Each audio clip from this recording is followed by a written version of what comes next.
Okay, well, I'm standing here in front of our digital textile printer called Jasmine. After many years working with Fujifilm Samba print heads and a lot of pressure from the market to also have a machine with Kyocera print heads, we have introduced Jasmine last year on ITMA.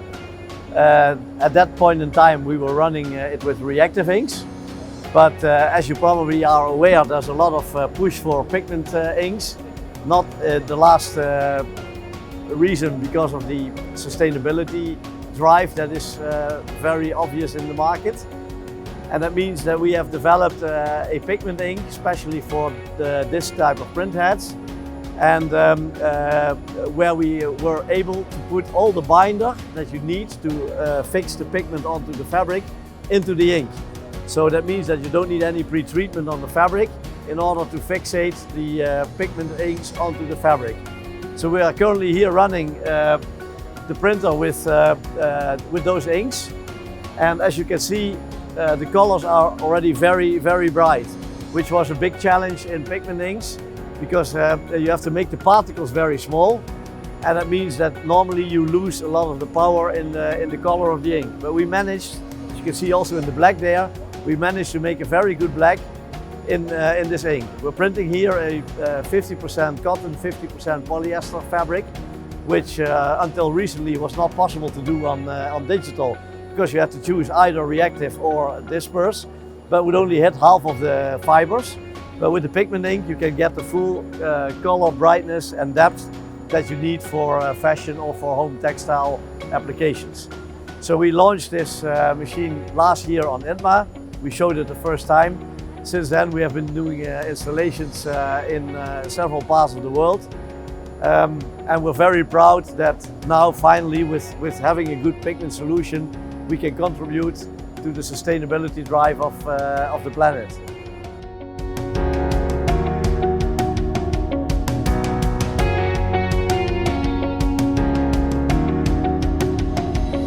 One of the developments, of course, is the pigment ink. 8 colors, CMYK, orange, red, blue and green.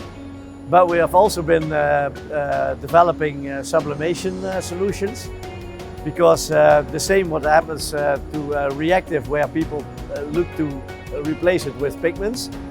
If you look at the polyester printing, then many companies are driving for more sustainable solutions. So they want to move away from direct disperse, where you need steaming and washing, and looking more towards sublimation.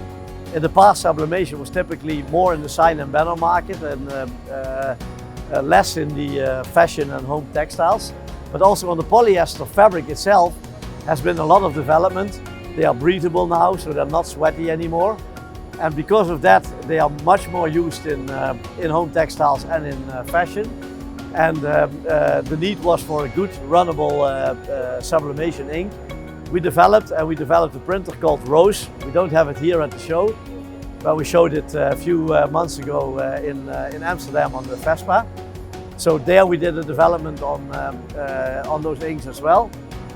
And of course we continuously keep on developing on the reactive and the acid inks, better colors, better runnability, and last but not least, lower price. Because that's what customers are driving at, to reduce the cost of printing, which will in the end be a better alternative if they, for whatever reason, don't want to do rotary printing. We are still, our company's base and our heritage is rotary printing. And we are happy to say that, I would almost say, despite the growth of digital, also rotary is still growing. Last year on ITMA we introduced a couple of new rotary machines.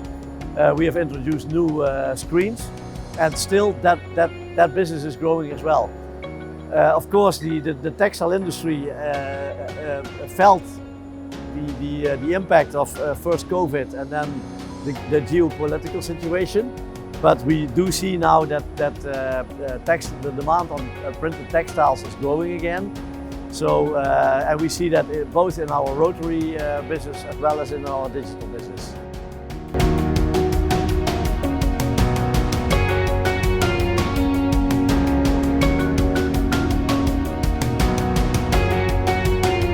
this is number one topic everywhere. So you want to reduce water, you want to reduce energy, reuse components, all these kind of things are requested. And yesterday I was talking to a customer in Pakistan and he was telling me he's printing for European and American brands. And those brands visit them every 3 months and they're asking questions and they're asking proof. How much energy are you using? They even have to show their water bills to show how much water they are using.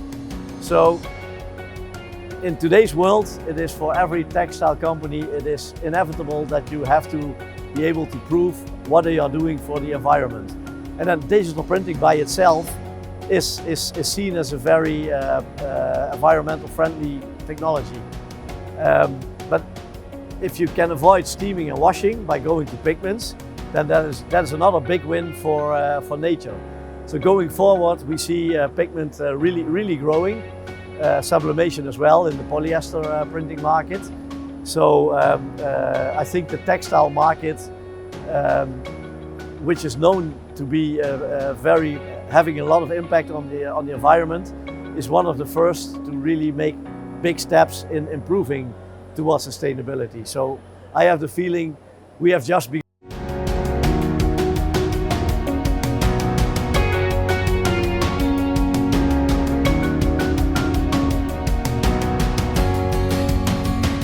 I was in Pakistan a little over a month ago, and I visited companies in Karachi, in Lahore, Faisalabad, Islamabad, and also there I saw, how do I say, there was a positive vibe. There was for a long time, also in Pakistan, people were suffering from first COVID and then the demand situation coming from the Western countries, but now you see that volumes are growing, customer orders are growing. So during this show I've had already many discussions with basically all the big companies, big textile companies in Pakistan. I cannot mention one because then I forget another one. But also there we saw there's positive energy. They're again looking to invest. They are here on this ITM to look on what is available and to make new investments. So going forward, I'm sure in the coming months you will see new installations in textile coming in Pakistan as well. And for us, SPGPrints, Pakistan is one of the most important countries. Also in traditional time, it's one of our biggest markets. That is also why we have our own company in Pakistan. I think we are one of the few that really have our own people there, our own commercial team, but also our own service people, our own application team. So and that gives us a strong position in Pakistan, which is only growing, and that's why I love to go there.